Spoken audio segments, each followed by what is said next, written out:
this is like the official statement and the official paper of the Vatican, the Observatory. They said it's now time for the Western banks to learn from Islamic financing if they want to regain the confidence of their clients. And Islamic financing does provide a great alternative.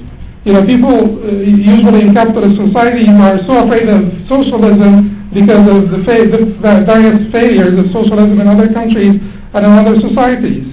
And they think that there is no other alternative. It's either this or that.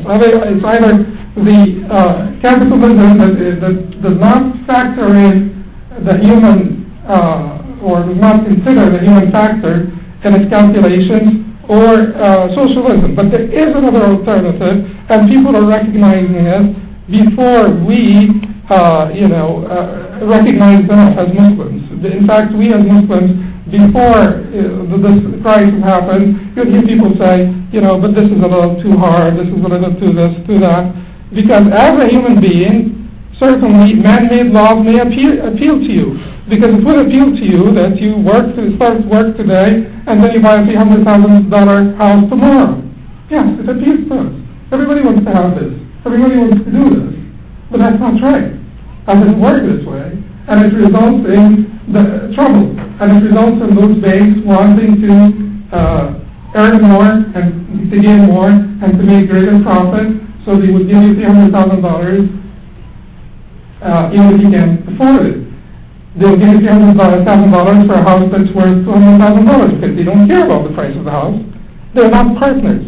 Like the declining, the partnership with the partnership between the Islamic financial institutions and with declining ownership, that model, if it was done correctly, will prevent those institutions from creating a bubble in the market. Because we wouldn't be just giving money to everyone and create this huge bubble in the market and inflate the prices of houses and result in the disaster that took place. No, they will feel some responsibility towards that house.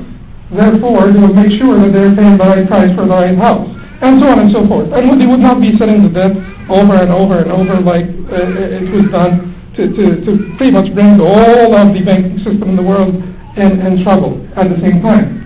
So Islamic finance, for instance, this is ordained good and forbidding bad. And you're not going to enforce it because you can't enforce it in the first place, but you're going to offer it. You're going to show the beauty of it. You're going to show the wisdom of it. And if you don't teach your kids to be proactive and to be outward with their identity, with their religion, to be proud of who they are, to be outward and to manifest their religion, they will be recipients, and they will not be on the giving end, they will be on the receiving end all the time.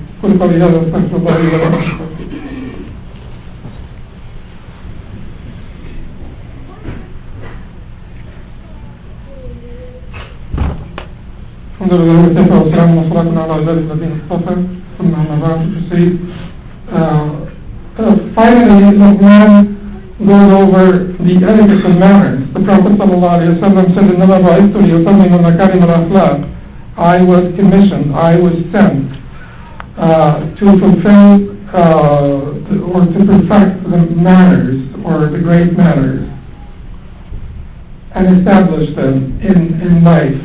So that is an integral part of the message, that is an integral part of Islam. It is not only about faith and worship, it is also about those manners that will make life a bit wholesome, that will make life better for all people.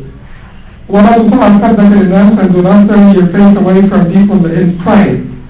Because pride is the first sin. Pride, had it not been for pride, Iblis, the shaitan, would have not disobeyed Allah. But he felt proud. He felt proud to prostrate before everybody because he thought that he was better. وَلَا تُطَعْ خَدَّكَ لِلنَّاسِ وَلَا تَمْشِي فِي الْأَرْضِ مَرَحًا and do not walk on earth with insolence. That does not mean that we need to be sad. It does mean that we should not be excessively joyful, excessively. But it means that we need to contemplate, we need to feel for others. Even if you are in perfect condition, you still want to be contemplative, you still want to feel for others, you want to feel for the suffering of others, you want to feel for the suffering of the sick and be around them, and you want to feel for the suffering of the poor, and so on and so forth. ولا تمشي في الأرض مرحا إلى الله لا يحب كل مختلف فكل Allah does not like him who is arrogant and boaster. What's the feel much you can be moderate in your walk? And then moderation is لا بالبطيء المتشدد ولا بالسريع المفرط, as Ibn Kathir said. You're not walking like a sick person, and you're not walking like a tyrant. You're walking normally. Like don't overdo anything. Don't overdo. Be natural. Be normal. Walk a normal walk. Do not act, a certain way. And that is important for people's peace of mind and people's integrity. To not act. Just be yourself and don't act. Don't act like someone who's tyrant and proud, and don't act at the same sense like someone who is, like excessively pious. And you walk like this to show your piety or to show your humbleness. Humbleness is in your heart. It is not a show. It is something that is a conviction that humans are equal, that man is equal, and that is humbleness.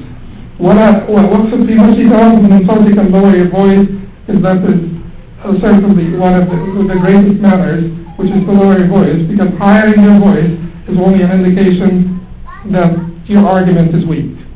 Because if you want to make up for your weak argument by your strong voice, that is what it is.